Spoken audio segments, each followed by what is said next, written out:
ETV ప్రేక్షకులకి నమస్కారం. Triple X agents of శుభమస్తు కార్యక్రమానికి స్వాగతం. ఈనాడు శుభమస్తు కార్యక్రమంలోని గ్రహఫల మంచంలో గ్రహాల యొక్క స్థితిగతులు, వాటి యొక్క శుభాశుభ ఫలితాల గురించి పరిశీలిద్దాం. అలాగే ఈరోజు 12 రాశుల వారికి దిక్కుల యొక్క రంగుల యొక్క ప్రాధాన్యత, ఏ దేవతల్ని పూజించాలి, ఏ స్తోత్రాన్ని పఠించాలి, ముఖ్యంగా చేపట్టవలసినటువంటి కార్యక్రమాలు ఏమిటి అనేటువంటి అంశాలని పరిశీలిద్దాం. శ్రీ జైనామ సంవత్సరం చైత్రమాసం, ఉత్తరాయణం, వసంత ఋతువు. ఈరోజు చైత్ర శుద్ధ అష్టమి పునఃప్రయత్నాలకి పనికి వస్తుంది. అలాగే వారం ఇందువారం లేదా సోమవారం. ఈ రోజు చేసేటువంటి అన్నదానం, వస్త్రదానం చంద్రుడి ద్వారా ఏర్పడేటువంటి రుగ్మతని తొలగిస్తుంది. అలాగే ఈరోజు నక్షత్రం పునర్వసు నక్షత్రం. ఈ పునర్వసు నక్షత్రంలో ఈరోజు ఏ పాదంలో పుట్టినప్పటికీ కూడా దోషం లేదు, శుభప్రదమైనది. అలాగే ఈరోజు పునర్వసు నక్షత్రంలో పుట్టేటువంటి వారికి బృహస్పతి యొక్క మహాదశతోటి ప్రారంభమవుతుంది. బృహస్పతి యొక్క ప్రస్తుత స్థితి మిథున క్షేత్ర స్థితి. ఇది శత్రు క్షేత్ర స్థితి కాబట్టి ఈ దోష నివృత్తికై శనగల దానం, అలాగే దక్షిణామూర్తి స్తోత్రం ఉపయోగపడతాయి. ఇక ఈరోజు ఉన్నటువంటి విశేష గ్రహస్థితిని కనుక పరిశీలించినట్టయితే శుక్ర శనుల యొక్క పరివర్తనం, శని యొక్క ఉచ్చస్థితి, బుధుడు యొక్క నీచ స్థితి, చంద్రగురుల యొక్క కలయిక ఇది గజకేసరి యోగాన్ని కలిగిస్తుంది, అభివృద్ధికి దోహదపడుతుంది. ఇక ఈరోజు 12 రాశుల వారికి ఏర్పడేటువంటి శుభాశుభ ఫలితాన్ని పరిశీలిద్దాం. ముందుగా మేషరాశి. ఈరోజు మేషరాశి వారిని పరిశీలించినట్టయితే ప్రయాణాల ద్వారా ప్రయోజనాలు సాధించగలుగుతారు. విశేష బుద్ధితో కూడినటువంటి కార్యక్రమ నిర్వహణ, విజయాలు సిద్ధిస్తాయి. నూతన కార్యక్రమాల విషయంలో అత్యుత్సాహం పెరుగుతుంది. కార్యక్రమాలని సక్రమంగా నిర్వహించగలుగుతారు.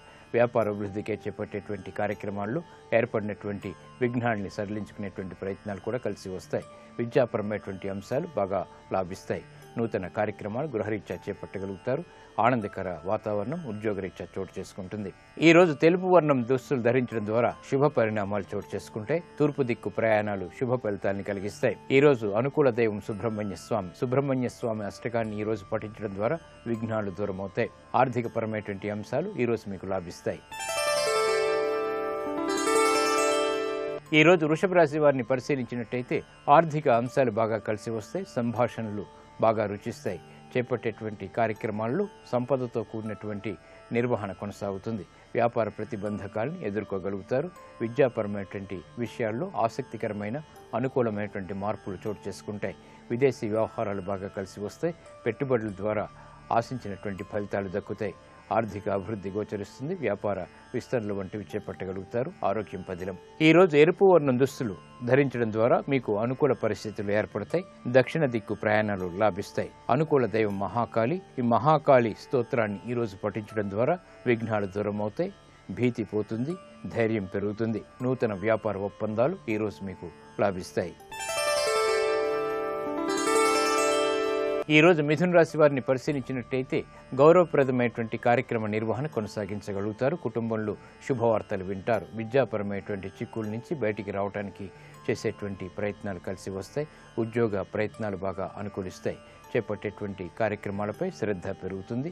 ఆకస్మిక విజయాలు వ్యాపారపరంగా చోటు చేసుకుంటాయి. ఈ రోజు ఆకుపచ్చ రంగు దుస్తులు ధరించడం ద్వారా శుభవార్తలు వింటారు. ఉత్తర దిక్కు ప్రయాణాలు కలిసి వస్తాయి. అనుకూల దైవం లక్ష్మీ నరసింహస్వామి. లక్ష్మీ నరసింహ స్తోత్రాన్ని ఈ రోజు పఠించడం ద్వారా మానసిక భీతి పోతుంది. జన్మ బృహస్పతి ద్వారా ఏర్పడేటువంటి చిరాకులు మటుమాయమవుతాయి. విదేశీ సంభాషణలు ఈ రోజు మీకు లాభిస్తాయి. ఈ రోజు కర్కాటక రాశి వారిని పరిశీలించినట్టయితే మానసిక ధైర్యం పెరుగుతుంది. దూకు నిర్ణయాల ద్వారా విజయాలు సాధించగలుగుతారు. అన్ని సమస్యలకు పరిష్కారాలు లభిస్తాయి. గతంలో చేసినటువంటి పొరపాట్లు సవరించుకోగలుగుతారు. వ్యాపార అభివృద్ధిలో ఆర్థికపరమైనటువంటి అంశాలు అనుకూలతను కలిగిస్తాయి. గృహ సంబంధిత కార్యక్రమాల్లో ఏర్పడినటువంటి సమస్యలకు కూడా పరిష్కారాలు లభిస్తాయి. విదేశీ వ్యవహారాలు లాభిస్తాయి.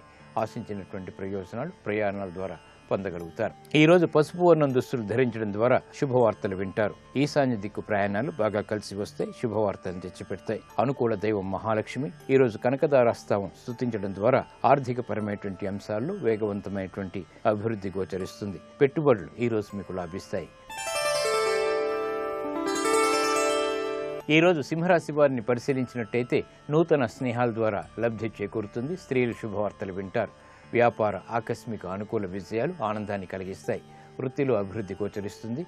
లాభదాయకమైనటువంటి కార్యక్రమ నిర్వహణ వృత్తిలో చోటు చేసుకుంటుంది. ఉద్యోగ ఉన్నతికి చేపట్టేటువంటి కార్యక్రమాలు సత్ఫలితాన్ని కలిగిస్తాయి. గృహ విషయాల్లో ఆనందకర విషయాలు చోటు చేసుకుంటాయి.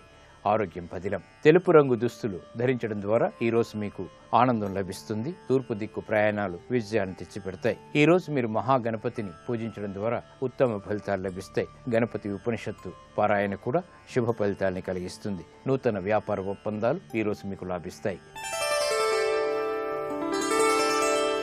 ఈ రోజు కన్యారాశి వారిని పరిశీలించినట్టయితే వ్యాపార విషయాల్లో చిరు సమస్యలు తలెత్తుతాయి.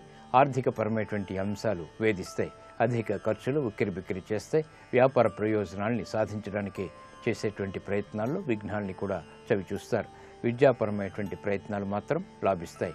నూతన కార్యక్రమాలు ఒప్పందాలు ఈ రోజు జాప్యాన్ని కలిగిస్తాయి. ఆకుపచ్చ రంగు దుస్తులు ఈ రోజు మీరు ధరించడం ద్వారా వ్యాపార ప్రతిబంధకాలను ఎదుర్కోగలుగుతారు. ఉత్తర దిక్కు ప్రయాణాలు శుభ ఫలితాలను కలిగిస్తాయి. ఈ రోజు లక్ష్మీ నరసింహస్వామిని పూజించడం ద్వారా మానసిక ధైర్యం పెరుగుతుంది. లక్ష్మీ నృసింహ స్తోత్రాన్ని జపించడం ద్వారా లేదా పఠించడం ద్వారా ఉత్తమ విజయాలు సాధించగలుగుతారు. విదేశీ లావాదేవీలు సంభాషణలు ఈ రోజు మీకు ఊరట కలిగిస్తాయి. ఈ రోజు తులారాశి వారిని పరిశీలించినట్టయితే మానసిక వైషమ్యాలు ప్రబలమవుతాయి. చేపట్టేటువంటి కార్యక్రమాల్లో శత్రువులు పెరుగుతారు. నూతన కార్యక్రమాల విషయంలో జాగ్రత్తతో కూడినటువంటి నిర్ణయాలు తప్పనిసరి. వ్యాపార ప్రతిబంధకాలు ప్రబలమవుతాయి. చేపట్టేటువంటి కార్యక్రమాలను పదే పదే చేయవలసినటువంటి ఆవశ్యకత ఉంటుంది. గృహ సంబంధిత కార్యక్రమాలు మాత్రం అనుకూలిస్తాయి. విదేశీ వ్యవహారాల్లో ఏర్పడినటువంటి సమస్యలకు కూడా పరిష్కారాలు లభిస్తాయి. ఆరోగ్య విషయంలో ఖర్చులు పెరుగుతాయి. ఈ రోజు మీరు ఎరుపు రంగు దుస్తుల్ని ధరించడం ద్వారా మేలు ఏర్పడుతుంది. ధైర్యం పెరుగుతుంది. దక్షిణ దిశ ప్రయాణాలు శుభ ఫలితాలని కలిగిస్తాయి. అనుకూల దైవం మహాకాళి. ఈ రోజు మీరు మహాకాళి అష్టోత్తరాన్ని పఠించడం ద్వారా, మహాకాళికి కుంకుమార్చన చేయడం ద్వారా మనోభీతి పోతుంది. మనోధైర్యం పెరుగుతుంది. గ్రహ ప్రతికూలతని దూరం చేసుకోగలుగుతారు. వ్యాపార నూతన నిర్ణయాలు ఈ రోజు మీకు అనుకూలిస్తాయి. ఈ రోజు వృశ్చిక రాశి వారిని పరిశీలించినట్టయితే ప్రతి పనిలోనూ ప్రతిబంధకాలని ఎదుర్కొంటారు. ప్రయాణాల విషయంలో జాగ్రత్తలు పాటించాలి. ఆర్థికపరమైనటువంటి అంశాలు వేధిస్తాయి. కార్యక్రమాలు వేగవంతంగా చేపట్టినప్పటికీ అంతిమంగా జాప్యాలతో ముగుస్తాయి. నూతన కార్యక్రమాలు చేపట్టడంలో జాగ్రత్తలు పాటించాలి. విద్యాపరమైనటువంటి చిక్కులు ప్రబలమవుతాయి. నూతన కార్యక్రమాలు వ్యాపారరీత్యా కూడా ఆటంకాన్ని కలిగిస్తాయి. ఎరుపు రంగు దుస్తులు ఈ రోజు మీరు ధరించడం ద్వారా ధైర్యాన్ని పెంపొందింప చేసుకోగలుగుతారు. విజయాల్ని పొందగలుగుతారు. తూర్పు దిక్కు ప్రయాణాలు మాత్రమే శుభ ఫలితాల్ని కలిగిస్తాయి. మీ అనుకూల దైవం సుబ్రహ్మణ్య స్వామి. ఈ రోజు సుబ్రహ్మణ్య స్వామి అష్టోత్తరాన్ని పఠించడం ద్వారా అష్టమ గురుచంద్రుల ద్వారా ఏర్పడేటువంటి ఆర్థిక విపత్తులు దూరమవుతాయి. ఆరోగ్య పరీక్షలు ఈ రోజు మీకు మేలును కలిగిస్తాయి. ఈ రోజు ధనుసు రాశి వారిని పరిశీలించినట్టయితే భాగస్వాములతో మైత్రి పెంపొందింప చేసుకోగలుగుతారు. ఆకర్షణీయమైనటువంటి కార్యక్రమాల ద్వారా మన్ననలు పొందగలుగుతారు. క్రీడా సంబంధిత వ్యవహారాల్లో అనుకూలత పెరుగుతుంది. సినీ రంగం వారికి బాగా కలిసి వస్తుంది. నూతన అవకాశాలు లభిస్తాయి. వ్యాపార అభివృద్ధికే చేపట్టేటువంటి కార్యక్రమాలు బాగా కలిసి వస్తాయి. విద్యాపరమైనటువంటి బలం ఏర్పడుతుంది. నూతన ఉత్సాహం పెరుగుతుంది. ప్రాధాన్యత పెంపొందింప చేసుకునేటువంటి అవకాశాలు దగ్గరవుతాయి. ఈ రోజు ఆకుపచ్చ రంగు దుస్తులు మీరు ధరించడం ద్వారా శుభవార్తలు వింటారు. సంతోష సంఘటనలు చోటు చేసుకుంటాయి. దక్షిణ దిశ ప్రయాణాలు ఈ రోజు మీకు కలిసి వస్తాయి. అనుకూల దైవం ఈశ్వరుడు. ఈ రోజు ఏకాదశ పూర్వక రుద్రాభిషేకం నిర్వహించడం ద్వారా వ్యాపార, ఉద్యోగ, వృత్తి వ్యవహారాల్లో అనుకూలత ఏర్పడుతుంది. సంతోష వార్తలు వింటారు. గృహ సంబంధిత కార్యక్రమాలు ఈ రోజు మీకు లాభిస్తాయి. ఈ రోజు మకర రాశి వారిని పరిశీలించినట్టయితే కోర్టు సంబంధిత వ్యవహారాల్లో విభేదాలు తలెత్తుతాయి. నూతన కార్యక్రమాలను వేగవంతంగా ప్రారంభించలేకపోతారు. వృత్తి, ఉద్యోగ సంబంధిత కార్యక్రమాల్లో ఆకస్మిక ప్రతికూల పరిస్థితులు విస్మయాన్ని కలిగిస్తాయి. గృహ సంబంధిత కార్యక్రమాలు సామాన్యం. ఆరోగ్య విషయంలో ప్రతికూలత ఏర్పడుతుంది. ఖర్చులు ఉక్కిరిబిక్కిరి చేస్తాయి. ఎరుపు రంగు దుస్తులు ఈ రోజు మీరు ధరించడం ద్వారా ధైర్యం పెరుగుతుంది. ప్రతికూల పరిస్థితుల్ని ఎదుర్కోగలుగుతారు. ఉత్తర దిక్కు ప్రయాణాలు శుభ ఫలితాలను కలిగిస్తాయి. ఈ రోజు మీకు అనుకూల దైవం దక్షిణామూర్తి. దక్షిణామూర్తి స్తోత్రాన్ని ఈ రోజు పఠించడం ద్వారా మనోవికాసం ఏర్పడుతుంది. ఆర్థిక సంబంధిత వ్యవహారాల్లో ఏర్పడినటువంటి ప్రతికూలతని ఎదుర్కోగలుగుతారు. రుణ ప్రయత్నాలు ఈ రోజు మీకు లాభిస్తాయి. ఈ రోజు కుంభరాశి వారిని పరిశీలించినట్టయితే అలంకరణకి ప్రాధాన్యతనిస్తారు. ప్రయాణాల విషయంలో జాగ్రత్తలు పాటించాలి. ఆకర్షణీయమైనటువంటి కార్యక్రమ నిర్వహణ కొనసాగించగలుగుతారు. ఆర్థిక పరమైనటువంటి ఇబ్బందుల్ని ఎదుర్కోగలుగుతారు. రాజకీయపరమైనటువంటి లబ్ధి చేకూరుతుంది. సాహస నిర్ణయాలకి ఉపక్రమించగలుగుతారు. గృహ విషయాలు అనుకూలం. పసుపు రంగు దుస్తులు ఈ రోజు మీరు ధరించడం ద్వారా శుభ పరిణామాలు చోటు చేసుకుంటాయి. శుభవార్తలు వింటారు. ఈశాన్య దిక్కు ప్రయాణాలు ఈ రోజు మీకు లాభిస్తాయి. అనుకూల దైవం శ్రీ వెంకటేశ్వర స్వామి. ఈ రోజు మీరు వెంకటేశ్వర స్వామి అష్టోత్తరాన్ని సుప్రభాతాన్ని పఠించడం ద్వారా శుభ పరిణామాలు ఏర్పడతాయి. నూతన స్నేహాలు ఈ రోజు మీకు లబ్ధిని చేకూరుస్తాయి. ఈ రోజు మీనరాశి వారిని పరిశీలించినట్టయితే తెలివైనటువంటి నిర్ణయాలు తీసుకోగలుగుతారు. అయినప్పటికీ ప్రతికూలత కొనసాగుతుంది. వ్యాపార ప్రతిబంధకాలు పదే పదే ఎదురు రావడంతో చేయవలసినటువంటి కార్యక్రమాల్లో విఘ్నాలు ఏర్పడతాయి. నూతన ప్రయోగాలు విద్యాపరంగా ఆలస్యంగా వెలుగులోకి వస్తాయి, ఫలిస్తాయి. ఉద్యోగ సంబంధిత ప్రయత్నాలు అనుకూలిస్తాయి. నూతన కార్యక్రమాల విషయంలో ఆచితూచి నిర్ణయాలు తీసుకోవటం క్షేమదాయకం. ప్రయాణాల విషయంలో కూడా జాగ్రత్తలు పాటించాలి. శారీరక శ్రమ అధికంగా ఉంటుంది. ఎరుపు రంగు దుస్తులు ఈ రోజు మీకు మేలుని కలిగిస్తాయి. దక్షిణ దిశ ప్రయాణాలు ఈ రోజు మీకు లాభిస్తాయి. మీ అనుకూల దైవం ఈశ్వరుడు. ఈ రోజు మీరు లింగాష్టకాన్ని పఠించడం ద్వారా అష్టమ శని రాహుల ద్వారా ఏర్పడేటువంటి ప్రతికూలతని తొలగించుకోగలుగుతారు. ప్రమాదాలు దూరమవుతాయి. కోర్టు సంబంధిత లావాదేవీలు సంభాషణలు ఈ రోజు మీకు ఊరట కలిగిస్తాయి.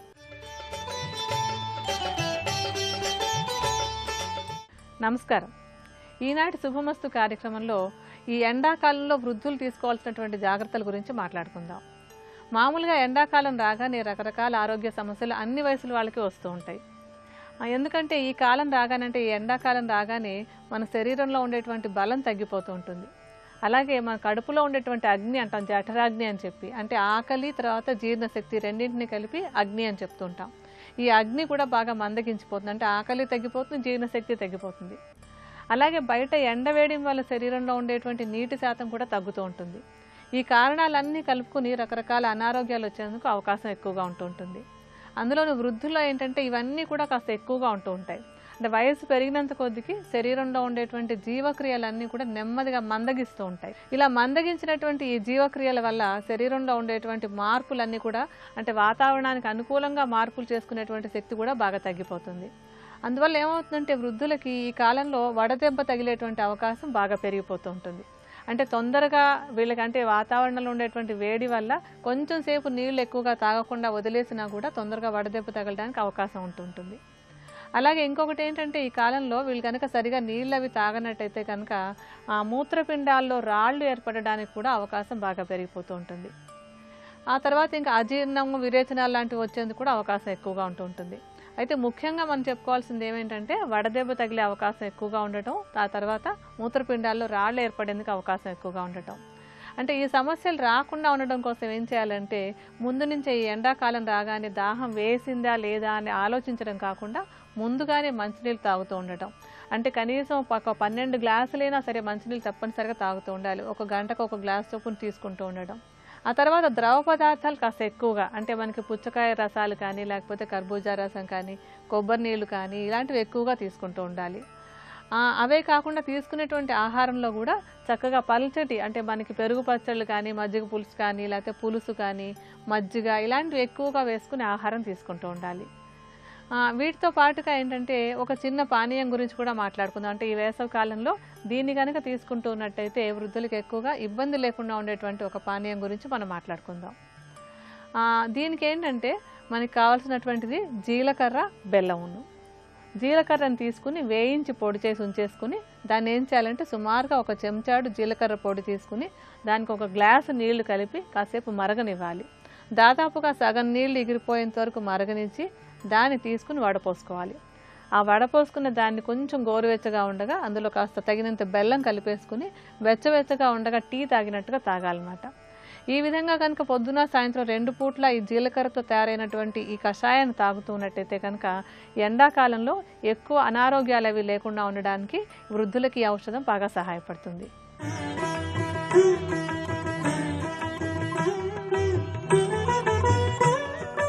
XXX డిటర్జెంట్ సోప్ శుభమస్తు కార్యక్రమంలో శుభయోగం శీర్షికకి స్వాగతం. ఈ శీర్షికన రుద్రాక్ష ధారణ ప్రయోజనాలు అనే అంశం గురించి తెలుసుకుందాం. రుద్రస్య నయనాదుత్పన్న రుద్రాక్ష, రుద్రుడి యొక్క కన్నీటి నుండి జాలివారి పడినదే రుద్రాక్ష. రుద్రాక్ష ధారణ మానవుడికి ఎలాంటి ప్రయోజనాలను కలిగింపజేస్తుంది? ప్రత్యేకంగా రుద్రాక్ష ధారణ మానవుడికి ఆధ్యాత్మికం, మానసికం, దైహికం అనేటటువంటి 3 రకాలైన ప్రయోజనాలను కలిగింపజేస్తుంది. ఆధ్యాత్మిక ప్రయోజనం అంటే ధ్యానం చేస్తున్నా, సాధన చేస్తున్నా మానవుడికి ఏకాగ్రతను కలిగింపజేయటానికి రుద్రాక్ష చాలా చక్కగా సహకరిస్తుంది. అంతేకాకుండా మానసిక ప్రయోజనం అంటే మానవుడు జీవితంలో అనేక సమస్యలతో, నిరాశ నిస్పృహలతో కొట్టుమిట్టాడుతున్న తరుణంలో మానసిక ప్రశాంతతను పొందటానికి కూడా రుద్రాక్ష ధారణ చాలా చక్కగా సహకరిస్తుంది. అంతేకాకుండా శారీరక పరంగా మానవుడిలో ఉన్నటువంటి అనేక రకాలైనటువంటి వ్యాధులను తొలగింపజేయటానికి కూడా రుద్రాక్ష ధారణ చాలా చక్కగా ఉపకరిస్తుంది. మరి రుద్రాక్షలు ఈ భూమి మీద ఎలా ఆవిర్భవించాయి? రుద్రాక్షలలో దాగి ఉన్నటువంటి విశిష్టత ఏంటి? రుద్రాక్షలలో ఎన్ని రకాల రుద్రాక్షలు ఉన్నాయి? వాటి ధారణ వల్ల కలిగేటటువంటి ప్రత్యేకమైన ప్రయోజనాలు ఏంటి? ఈ విషయాలన్నీ కూడా మనం ఆలోచించినట్లయితే పరమేశ్వరుడు త్రిపురాసురుడు అనేటటువంటి రాక్షసుడిని సంహరించటానికి అఘోరాస్త్రాన్ని ప్రయోగించాల్సినటువంటి తరుణంలో ఏకాగ్రత కోసం అనేక వేల సంవత్సరాలు కఠోర తపస్సును ఆచరించాడు. ఆ తపస్సు ముగించుకొని పరమేశ్వరుడు తన నేత్రాలు అలా తెరవగానే ఆయన నేత్రాల నుండి కన్నీటి చుక్కలు అలా భూమి మీద పడి వాటి నుండి రుద్రాక్షలు ఆవిర్భవించాయని మనకి పురాణాలలో చెప్పడం జరిగింది. పరమేశ్వరుడి యొక్క 3 నేత్రాల నుండి భూమి మీద జాలివారిన రుద్రాక్షలు ప్రధానంగా 38 రకాలుగా మనకు పురాణాలలో చెప్పడం జరిగింది. పరమేశ్వరుడికి ఉన్నటువంటి 3 నేత్రాలు సూర్యనేత్రం, చంద్రనేత్రం, అగ్నినేత్రం. పరమేశ్వరుడి యొక్క సూర్యనేత్రం నుండి అంటే కుడి కంటి నుండి 12 రకాలైనటువంటి ఎరుపు రంగు రుద్రాక్షలు భూమి మీద ఆవిర్భవించాయి. పరమేశ్వరుడి యొక్క ఎడమ నేత్రం అంటే చంద్రనేత్రం నుండి 16 రకాలైనటువంటి తెలుపు రంగు రుద్రాక్షలు భూమి మీద ఆవిర్భవించాయి. ఇక చివరగా పరమేశ్వరుడి యొక్క త్రినేత్రం అగ్నినేత్రం నుండి 10 రకాలైనటువంటి నలుపు రంగు రుద్రాక్షలు భూమి మీద ఆవిర్భవించాయి. సూర్యనేత్రం నుండి ఆవిర్భవించిన 12 రకాల ఎరుపు రంగు రుద్రాక్షలు కూడా 12 ఆదిత్యులకు సంకేతంగా శాస్త్రాలలో చెప్పడం జరిగింది. చంద్రనేత్రం నుండి ఆవిర్భవించిన 16 తెలుపు రంగు రుద్రాక్షలు కూడా చంద్రుడి యొక్క షోడశ కళలకు సంకేతంగా పురాణాలలో చెప్పడం జరిగింది.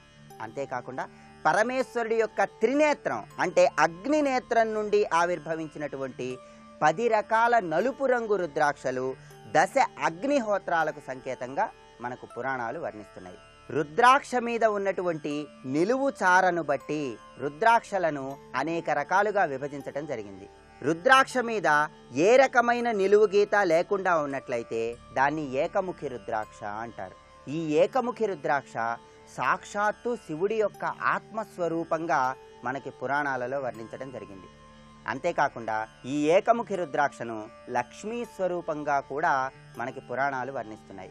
ఏకముఖి రుద్రాక్ష చాలా అరుదుగా మాత్రమే లభ్యపడుతుంది. ఎవరికైతే ఏకముఖి రుద్రాక్ష లభ్యపడుతుందో వారు జీవితంలో అత్యద్భుతమైనటువంటి పదవులలో గొప్ప గొప్ప రాజయోగంతో విరాజిల్లటానికి ఆస్కారం ఎంతగానో ఉంటుంది. ఏకముఖి రుద్రాక్ష ధరించిన వారెవరైనా సరే జీవితంలో ధనానికి లోటు అనేది లేకుండా సర్వ సంపదలతో తులతూగుతూ ఉంటారని చెప్పటంలో ఏమాత్రం సందేహం లేదు. అంతేకాకుండా ఏకముఖి రుద్రాక్ష ధారణ చేయటం ద్వారా విపరీతమైనటువంటి కీర్తి ప్రతిష్టలు కలుగుతాయి. సంఘంలో గౌరవానికి కానీ కీర్తి ప్రతిష్టలకు కానీ ఎలాంటి ఇబ్బందులు లేకుండా నలుగురు చూసి నమస్కరించే విధంగా జీవితంలో ముందడుగు వేయాలంటే తప్పనిసరిగా ఏకముఖి రుద్రాక్ష ధారణ చేయాలి.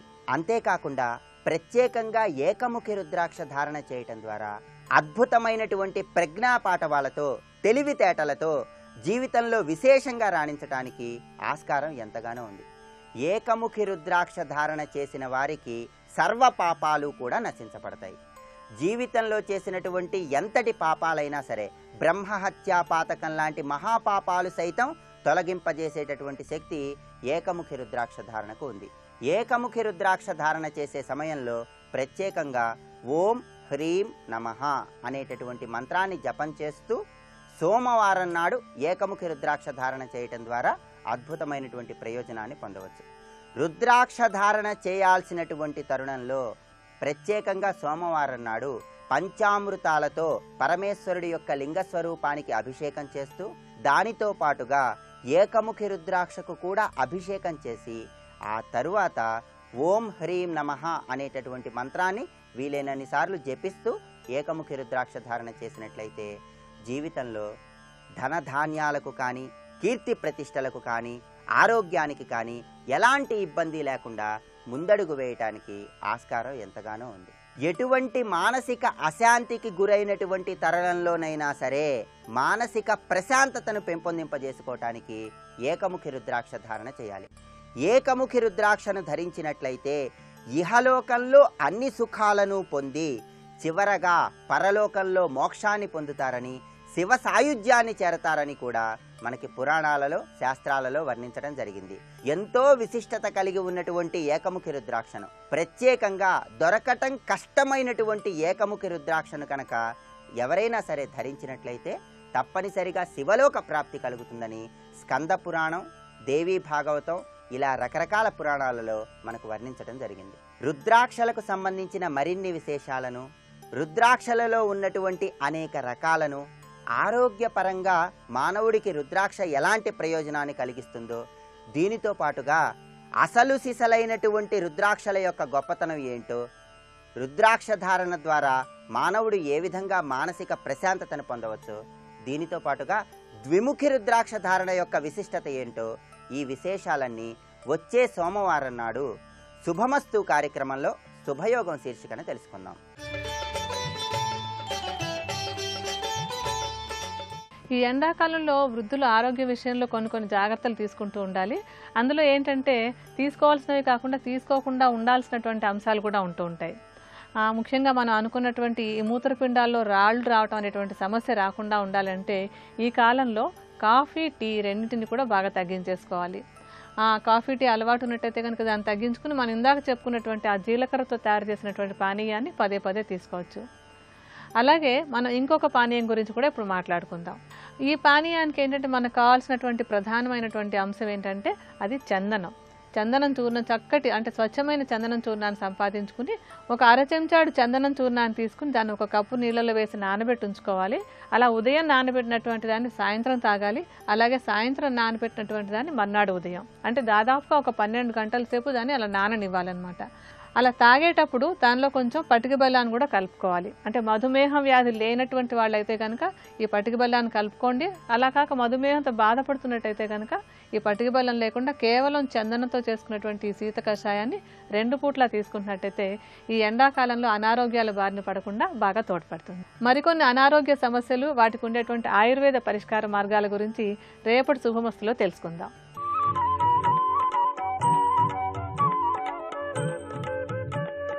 ఈటీవీ ప్రేక్షకులకు నమస్కారం.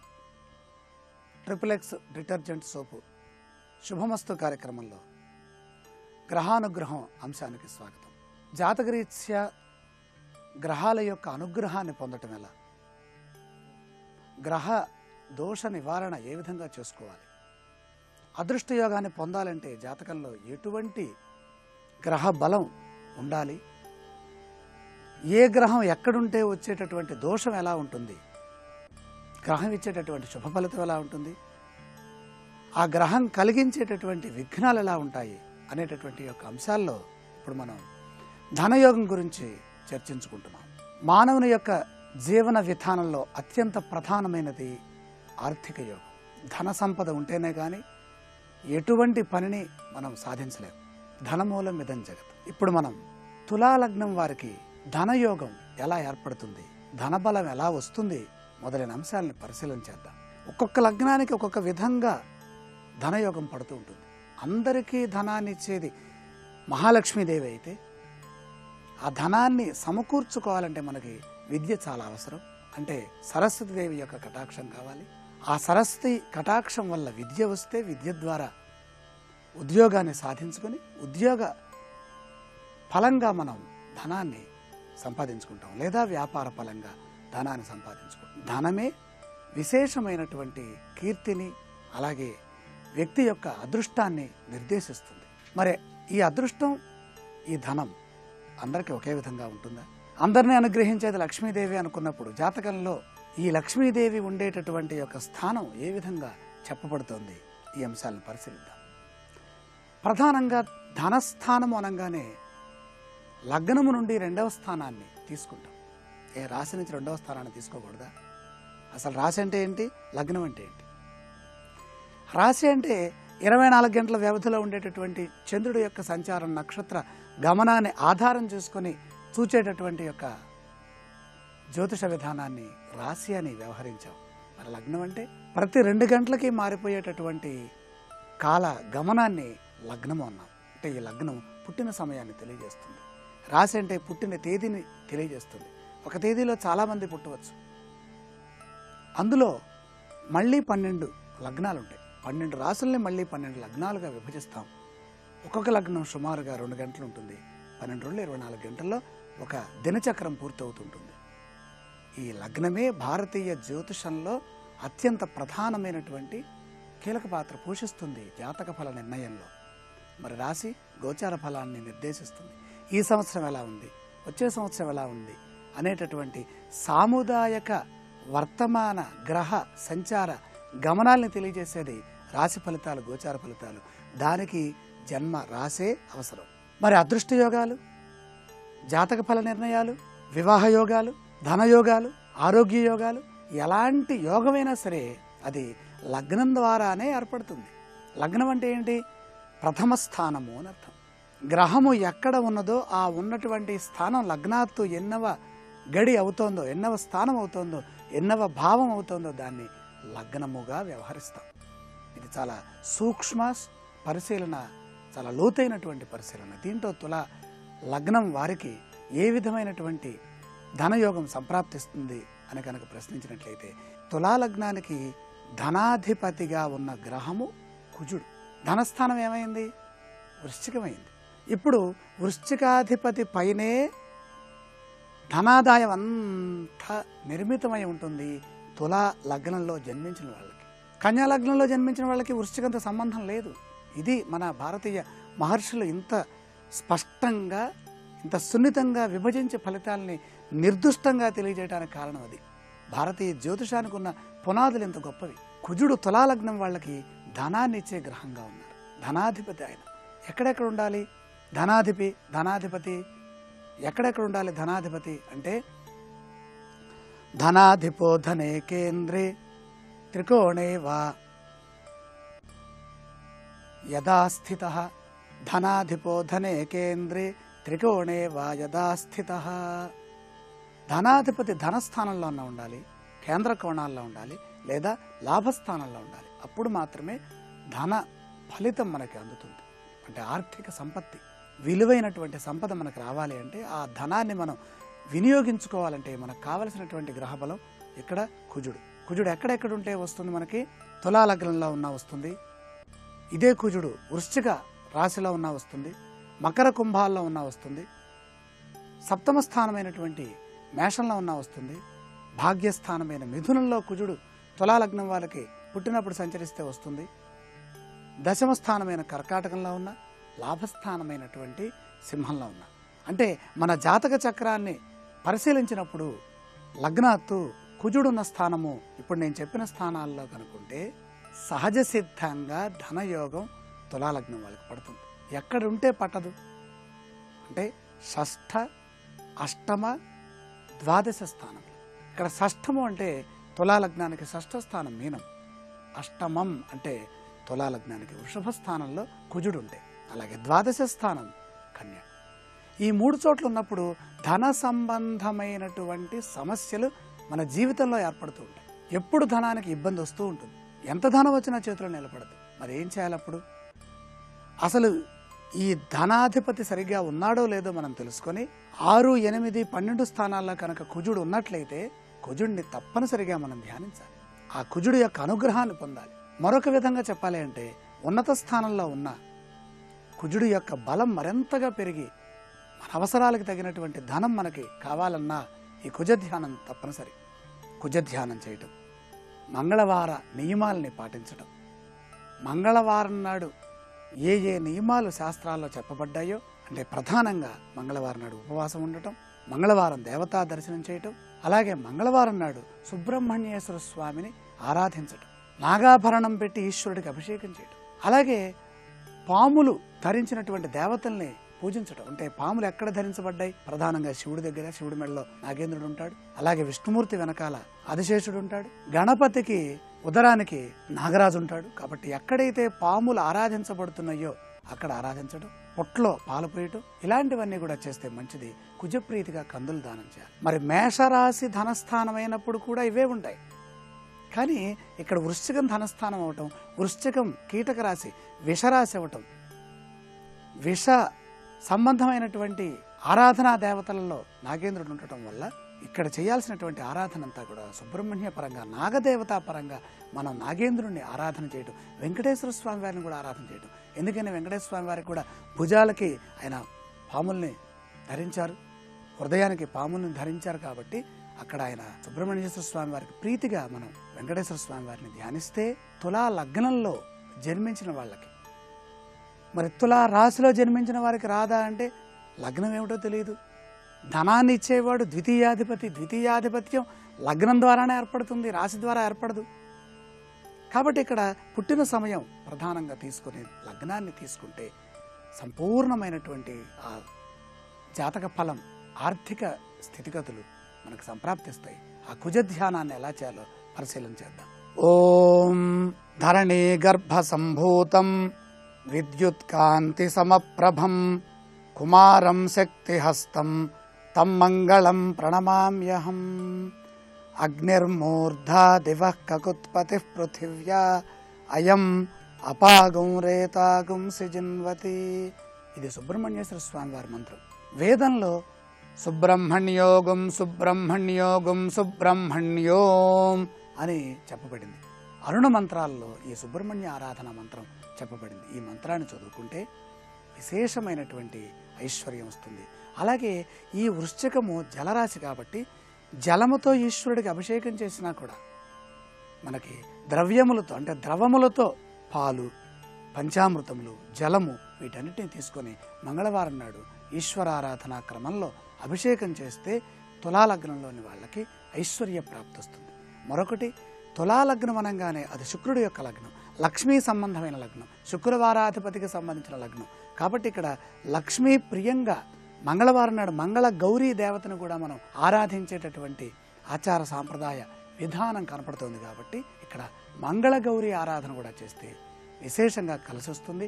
కందులు దానం చేయటం కూడా విశేషం. ఎర్రని వస్త్రములు దానం చేయటం, ఎర్రని పుష్పములు సమర్పించడం, రాగి పాత్రలో జలం తీసుకొని, అలాగే ఎర్రచందనము, అలాగే కుంకుమ, ఈ జలాన్ని మనం ఈశ్వరుడికి అభిషేక క్రమంలో సమర్పిస్తే చాలా మంచిది.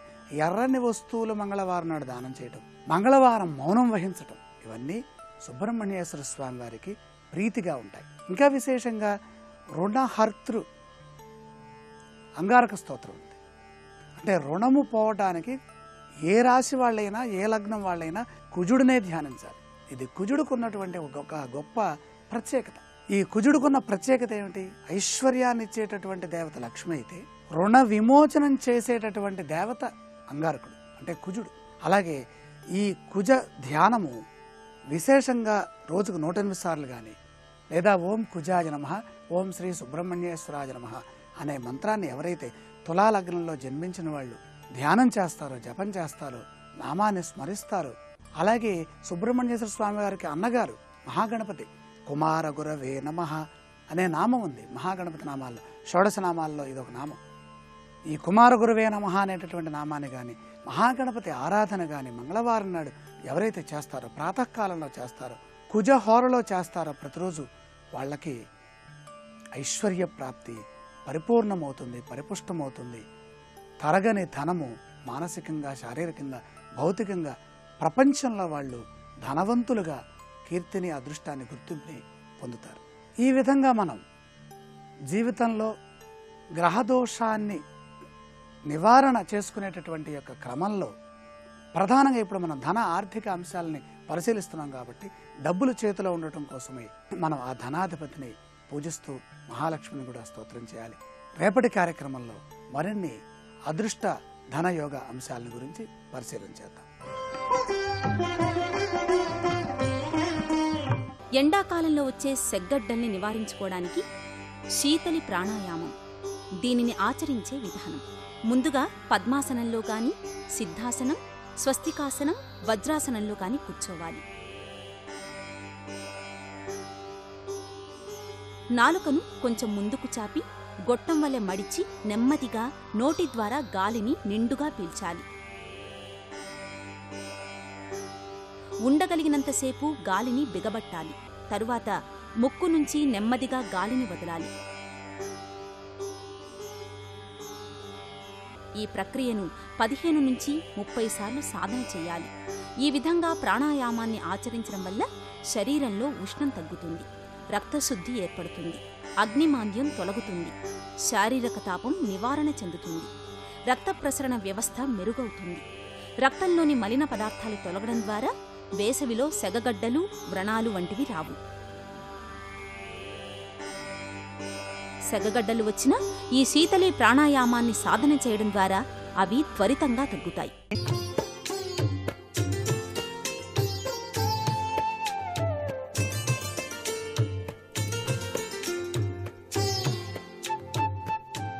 XXX డిటర్జెంట్ సోప్ శుభమస్తు కార్యక్రమంలో గృహబలం అంశానికి స్వాగతం. ఒక స్థలాన్ని కొనుగోలు చేసిన తర్వాత ఆ స్థలంలో నూతన గృహం కట్టుకునేటువంటి విషయంలో చాలా చక్కటి నిర్ణయాలు తీసుకోవాల్సిన పరిస్థితి ఎంతైనా ఉంటుంది. ఈ స్థలం పెరుగుదల విషయంలో కూడాను చాలా జాగ్రత్త వహించాల్సిన పరిస్థితి ఉంది. ఇల్లు నిర్మించుకుపోయే స్థలంలో పెరుగుదల తరుగుదల గురించి ఆలోచించేటప్పుడు పశ్చిమ వాయవ్యం అనేటువంటిది పెరిగి ఉండవచ్చు, కానీ నైరుతి నుంచి వాయవ్యానికి కోణంగా పెరగడం మంచిది కాదు. అది మూలమట్టానికి 90 డిగ్రీలు పెరిగి ఉండాలి, కానీ ఇంటికి మాత్రం పెరగరాదు. అలా పెరిగినట్లయితే దక్షిణ ఆగ్నేయం వైపు స్థలం కన్నా దక్షిణ నైరుతి వైపు ఖాళీ స్థలం పెరిగి వాస్తు దోషమై తీరుతుంది అనే విషయాన్ని ఇక్కడ మనం గుర్తుపెట్టుకోవాలి. అలాగే స్థలం తరుగుదల విషయంలో కూడా కొన్ని నియమాలు ఉన్నాయి. స్థలం తరుగుదల గురించి చెప్పుకోవాల్సి వచ్చినప్పుడు స్థలానికి తూర్పు ఆగ్నేయం తగ్గి ఉండవచ్చు, అయితే ఇంటికి ఆగ్నేయం మాత్రం తగ్గి ఉండరాదు. స్థలానికైతే తగ్గచ్చు, కానీ ఇంటికి మాత్రం తగ్గి ఉండరాదు. అలా తగ్గటం వల్ల ఇంటి ముందర ఆగ్నేయంలో ఖాళీ స్థలం ఏర్పడి ఈశాన్యం కన్నా ఆగ్నేయ స్థలం పెరుగుతుంది. ఆ విధంగా ఆగ్నేయం పెరిగి ఉండడంతో వాస్తు వక్రమై దుష్ఫలితాల్ని చవిచూడాల్సిన పరిస్థితి ఏర్పడుతుంది. అలాగే ఉత్తర వాయువ్యం స్థలానికి తగ్గి ఉండవచ్చు, కానీ ఇంటి నిర్మాణంలో ఉత్తర వాయువ్యం తగ్గి ఉండరాదు. ఎప్పుడైతే ఇంటికి ఉత్తర వాయువ్యం తగ్గి ఉందో అక్కడ ఖాళీ స్థలం ఏర్పడి ఈశాన్యం కన్నా ఉత్తర వాయువ్య స్థలం పెరుగుతుంది. కాబట్టి ఈ విధంగా ఈశాన్యం తరిగి దాని ప్రభావం తగ్గిపోతుంది అనేటువంటి విషయాన్ని గుర్తుపెట్టుకోవాలి. చదరంగంలో ముందు వెనుకలు ఆలోచించక ఒక సైనికుడు వేసినటువంటి అడుగు ఫలితం ఆ తర్వాత ఘోరమైనటువంటి పరాజయానికి మూల కారణం కావటం అందరికీ తెలిసిన విషయమే. అలాగే స్థలం ఎన్నికలో కానీ గృహ నిర్మాణంలో కానీ దిశలు తగ్గినా హెచ్చినా వాటిని ఆదిలోనే తగు విధంగా మార్చుకొని మలుచుకున్నట్లయితే ఆ తర్వాత వచ్చేటువంటి దుష్ఫలితాలకు కారణం కాగలదు. అంటే ఒక స్థలంలో తరుగుదల పెరిగినటువంటి తత్వం ఇవన్నీ జాగ్రత్తగా అంచనా వేసుకొని సరిచూసుకొని స్థల నిర్మాణం చేసుకోవాలి. అలా చేసుకోకుండా కనుక కట్టినట్లయితే విపత్కరమైనటువంటి పరిస్థితులు ఏర్పడటానికి ఆస్కారం ఉంటుంది. కాబట్టి శాస్త్రం తెలిసినటువంటి వ్యక్తుల్ని ఆ స్థలం దగ్గరకు తీసుకుని వెళ్ళి ఆ స్థలం ఏ తీరున ఉంది, ఏ విధంగా ఇంటి నిర్మాణం చేస్తే కలిసి వస్తుంది అనే విషయాన్ని కూడా గుర్తుపెట్టుకోవాలి. కాలగమనంలో తరాలు మారుతున్న కొద్దీ, విజ్ఞానం కొత్త పుంతలు వేస్తున్న కొద్దీ జీవన రీతులకు అనేక రకాలైన మార్పులు వస్తూ ఉన్నాయి. ఆ విజ్ఞాన స్రవంతిలో ఎన్నెన్నో మార్పులకు లోనవుతూ లోకం ఆధునికత తత్వరీత్యా ప్రయత్నాలు ప్రారంభిస్తూ ఉన్నది. నింగినంటే మేడలు గోపురాలు ఈనాడు నిర్మించడం అనేది పెద్ద గొప్పేం కాదు. చాలా బ్రహ్మాండమైనటువంటి అంతస్తులు నిర్మాణం జరుగుతూనే ఉన్నాయి. ఆధునిక పరికరాలు కూడా అందుకు ఉపయోగపడుతున్నాయి. అయితే ఏ విధమైన ప్రగతికి వాకిలి తెరవకముందే మన పూర్వీకులు ఎన్నో మహోన్నతమైనటువంటి కట్టడాలు ప్రాకారాలు పరమాద్భుతంగా నిర్మాణం చేశారు. వీటన్నిటినీ దివరాజును కేంద్రం చేసుకొని నిర్మించారు. వీటన్నిటినీ కూడాను సూర్య భగవాన్ని ఆధారంగా చేసుకొని నిర్మాణం చేయటం జరిగింది. దిశల్లో ఉత్తరాన్ని ప్రమాణంగా తీసుకోవటం ప్రాచీన కాలం నుంచి వస్తూ ఉన్నటువంటి సంప్రదాయం. క్రీస్తుకు పూర్వమే ఈ యొక్క సూత్ర ప్రాతిపదికను ఆచరించినట్టుగా మనకు తెలుస్తోంది. అందుచేత ఉత్తరాన్ని నిర్దేశించే క్రమంలో తూర్పు పడమరలను బట్టి లెక్కించే ప్రాచీన పద్ధతి చాలా గొప్పది. ఒక స్థలాన్ని కొనుగోలు చేసేటప్పుడు చుట్టుపక్కల ఉన్నటువంటి ఇళ్ల యొక్క పరిస్థితిని కూడా అంచనా వేసుకోవాలి. ఇష్టం వచ్చినట్టు కొనుగోలు చేయడానికి వీల్లేదు అనేది వాస్తుశాస్త్రంలో ముఖ్యంగా గమనించాల్సిన విషయం. అవసరం కోసం అనేక మంది గృహస్థులు తమ ఇంటి చుట్టుపక్కల స్థలాన్ని కొనుగోలు చేస్తుంటారు. ఈ స్థలంలో దక్షిణ వైపు కానీ పశ్చిమం వైపు కానీ మన ఇంటికి అంటుకొని ఉన్న ఇల్లు కానీ స్థలాలు కానీ ఎట్టి పరిస్థితుల్లో కొనరాదు. ఇది చాలా ముఖ్యమైనటువంటి విషయం. మేము అక్కడ ఉంటున్నామండి, మా ఇల్లు ఆనుకొని ఉందండి, అది అమ్మకానికి వచ్చింది, కొనుక్కుంటే బాగుంటుంది కదా, రెండు కలిసి వస్తాయి అని చెప్పేసి భావన చేస్తుంటారు. అది చాలా తప్పు. వ్యవసాయ భూములకు కూడా దక్షిణ పశ్చిమ స్థలాలు పనికిరావు. అయితే ఉత్తరం తూర్పు స్థలాలు ఎంత వెల ఇచ్చి అయినా సరే కొనుక్కోవటం శాస్త్రరీత్యా మంచిది. కానీ ఆ స్థలాన్ని కూడా శాస్త్రపరంగా అన్ని దిక్కులు చూసి తీసుకోవటం ఉత్తమం. కాబట్టి ఉత్తర తూర్పు స్థలాలు ఏ విధంగా ఉంటే ఆమోదయోగ్యమో తెలుసుకోవాల్సిన పరిస్థితి ఎంతైనా ఉంది స్థల ఎంపిక రీత్యా. ఉత్తర స్థలం ఉందనుకోండి, మీ ఇల్లు తూర్పు ముఖద్వారం అయినప్పుడు ఆ ఇంటికి ఉత్తర స్థలం కొనాలనుకుంటే అది మీ స్థలానికి ఎత్తుగా ఉన్నప్పుడు మాత్రం కొనకూడదు. ఇక్కడ చాలా ముఖ్యమైనటువంటి విషయం ఇది. మీ స్థలం ఉత్తరంలో ఉంది, ఇంకొక స్థలం కొనాలని చెప్పేసి మీరు భావన చేశారు, ఎదురుగా ఉన్న స్థలం అది ఎత్తు మెరకగా ఉందనుకోండి, అప్పుడు కొనకూడదు. మీరు ఉత్తరంలో ఉన్నప్పుడు ఎదురుగా ఉన్న స్థలం మెరకగా ఉంటే చాలా ఇబ్బంది అనేటువంటి విషయం ఇక్కడ గుర్తుపెట్టుకోవాలి. అలాగే మీ స్థలానికి తూర్పు ఈశాన్యం వీధి చూపు ఉంటే ఉత్తర స్థలం కొన్నప్పుడు తూర్పు ఆగ్నేయం నీచపు పోటు అయితే ఆ స్థలం మాత్రం కొనకూడదు. మీ ఇల్లుకు పశ్చిమ వాయవ్యం వీధి చూపు ఉన్నప్పుడు ఉత్తర స్థలం కొన్నట్లయితే ఆ స్థలానికి పశ్చిమ నైరుతి నీచపు పోటు అయితే కొనుగోలు చేయటం చాలా తప్పు.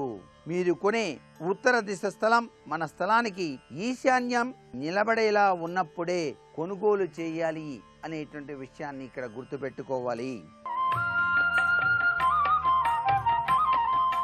నేటి వాస్తు సందేహాన్ని పరిశీలన చేసినట్లయితే స్థలరీత్యా వాస్తు దోషం ఉన్నటువంటి స్థలాన్ని తెలియక కొనుగోలు చేసినప్పుడు దాని యొక్క ప్రభావం మనపై పడకుండా ఉండటానికి వాస్తు శాస్త్రరీత్యా పాటించవలసిన నియమం ఏమిటి అన్నది ప్రశ్న.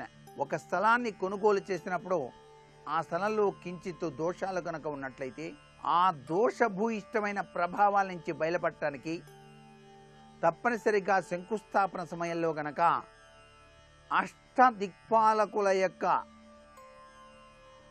చక్కటి యోగవంతమైన ప్రభావం మన మీద ప్రసరింప చేసుకోవడానికి 8 చిన్ని తెల్లటి గవ్వలను తీసుకొని శంకుస్థాపన సమయంలో గనక అవి గనక మంత్రోక్తంగా వాటిని ఆ యొక్క శంకుస్థాపన సమయంలో ఉంచి నిర్మాణాది కార్యక్రమం చేపట్టినట్లయితే ఉపశమనం కలగడానికి ఆస్కారం అధికంగా ఉంటుంది సుమా. రేపు శ్రీరామనవమి సందర్భంగా రేపటి శుభమస్తు కార్యక్రమంలోని గృహబల అంశంలో ఏ రీతిన గృహంలో మనం ఎటువంటి చక్కటి విషయాల్ని ఆచరించాలో తెలుసుకుందాం. అలాగే ఇప్పుడు ఆరోగ్యం, యోగా, అనేటువంటి శీర్షికన అనారోగ్య సమస్యల నివారణకు ఉపకరించేటువంటి యోగాసనాల గురించి తెలుసుకుందాం. ఎండాకాలంలో వచ్చే సెగగడ్డల్ని నివారించుకోవడానికి ద్విహస్త విస్తృత సర్వాంగాసనం కూడా ఉపయోగపడుతుంది. ద్విహస్త విస్తృత సర్వాంగాసనం సాధన వల్ల శరీర ఉష్ణోగ్రత సమశీతలంగా ఉంటుంది. కుడికాలు కుడివైపునకు, ఎడమకాలు ఎడమవైపునకు చాపాలి. దీనివల్ల చంద్రనాడి, సూర్యనాడి ఉత్తేజితమవుతాయి. శరీరంలో పేరుకుపోయిన మృతకణాలు తొలగి జీవకణాలు వృద్ధి చెందుతాయి. కాలు బారుగా చాపినందువల్ల గుండె సమీపంలోని కండరాలన్నీ చైతన్యవంతమై రక్త ప్రసరణ సాఫీగా జరుగుతుంది.